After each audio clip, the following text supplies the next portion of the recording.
Welcome back to my vegan fitness channel, Plants and Protein, all about making vegan fitness easy. And in this next video, I'll be making a tofu breakfast. And I know tofu gets a lot of stick, even by vegans themselves, but hopefully I'll be able to show you a way to cook it in a way that you actually enjoy it. So if you're interested and want to find out how, then carry on watching. Right, it's time to tackle the dreaded tofu.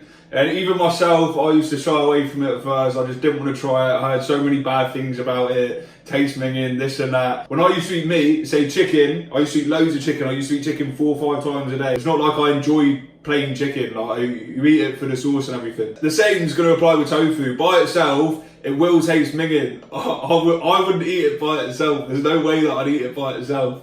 But if you cook it in the right way, with the right added extras, say some Nando's barbecue seasoning, then you're going to enjoy it. The main thing for me when I first tried it was not even really about the taste as much, it was more about the texture. And I know a lot of people that have tried it will actually say the same thing. The texture is just it's a little bit mushy. It don't feel nice in your mouth. That's literally because, and I don't know why I'm saying this because it'll probably put you off it even more, but it's just soybeans, it's curdled soybeans. It might sound minging, but it's good for you, and that's the thing. If it wasn't good for you, then why would anyone eat it? Because I definitely wouldn't, there's not a chance I'd eat it, but there's a lot of benefits to actually come from it. So for example, tofu, per 100 gram, it has around 12 grams of protein in it, and that's pretty good in my opinion. Obviously it might not sound like too much, but 100 grams of tofu ain't much at all, so that's a nice, quick, easy way to get 12 grams of protein in. And then at the same time, it's got iron and calcium in it, and that's crucial for any diet, and then obviously a vegan one as well. I've been hearing it a few times, I'm sure some of you have as well. Vegan YouTubers have gone back to eating meat because they've suddenly got an iron deficiency and all this and that. All meat has iron in it. All meat has a decent amount of iron in it. So if you suddenly cut that out and you're not replacing it with another food source that's got a decent amount of iron in it, then obviously you're going to have a deficiency. That's bound to happen. Now, one thing that might put people off is the fat content. It is a little bit high. Per 100 gram, there's around 7 grams of fat, and only one of them is saturated. So really, that's not anything to worry about at all. The last point I want to talk about as well is that it's used as an egg replacement.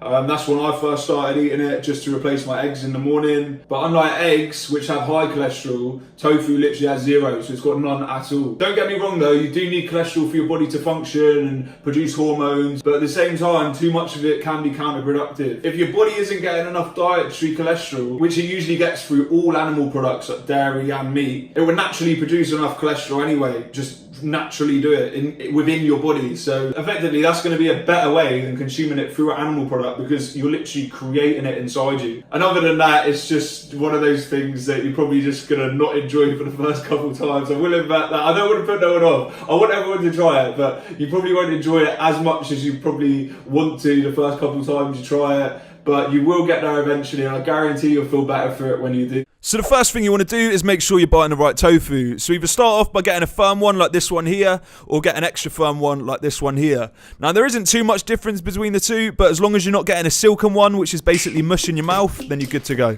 Now, as your tofu will come soaked in water just to help keep it fresh, the next thing you want to do is drain it. So you can do this in a few ways by literally just opening up the packet and letting the water drain out like I'm doing now.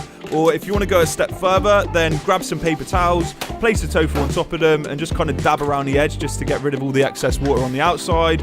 Then if you want to go a step further than that, which is definitely the most effective way, but also the most time consuming, then place your tofu between some paper towels, grab some heavy objects, and basically play Jenga with them. And what this is going to do is just squeeze all the water out of it, so when it comes to cooking the tofu, it's going to be far, far less mushy. Either way, start by cooking your tofu on a medium heat and breaking it up into small pieces. And you can do that by using your hands, or if you don't want to get too messy, then just use your spatula. So to make it taste better, you're going to want to use some seasoning, and when in doubt, get the Nando's barbecue out. However, if you do want to use a different one, then go for it. Just the main thing is that you cook it for around 6 minutes, just so it starts to go crispy on all the edges. And whilst that's cooking, you want to weigh out your nutritional yeast, and I like to use 10 grams because I feel like that works well with the amount of tofu I use, and also that's an extra 5 grams of protein, so a nice little boost there. Obviously you're going to want to put your tofu on something, so to keep it simple, I'll whack some toast down, put some avo on top of it, and then you've got a nice healthy breakfast full of protein. So when your tofu's pretty much done cooking, you want to add your yeast flakes and mix them together for around 10 to 20 seconds, and all that's going to do is give it a nice cheesy flavour, give it a breadcrumb like texture, and then also give it a nice protein boost to to it as well. And trust me, I've been eating this breakfast for nearly 2 years and it still tastes just as good. The next thing I'd recommend is by using some sausages and chucking them into the mix as well. You want to make sure you start cooking your sausages before the tofu though, as they will take a little bit longer than the tofu to cook and you don't want your tofu to burn. The main reason I like using sausages with it is because it's a nice way to get additional protein in. Per 2 of the sausages I used have 8 extra grams of protein and at the same time packed full of flavour, and it helps break the texture up a little bit. So the last and final tip that I've got for you guys is just to basically grab a pre-made marinated one like this one here. This is the one that I first started eating when I tried tofu, and it does taste really good in my opinion. And like it says on the packet, quick and easy to use. The only downfall to it is that the fat content is nearly double that of the other ones that I was using, so obviously not the best if you're watching calories. But if you want something easy to start with, then I'd definitely recommend this one. Either way, there's my 3 tips for you guys. It's what helped me with my tofu experience, and it wasn't the best at first like I mentioned before, but now I can actually find multiple ways to cook it and enjoy it, and like you can see now, there's more than one option out there, so there's definitely a way for everyone to enjoy it. I'd say it probably took me around 2 to 3 weeks to start getting used to tofu, and now, weirdly enough, I've even surprised myself, but I actually like the taste of it and think it's alright. And the thought of going back to eggs ain't nice at all, and it definitely wouldn't happen.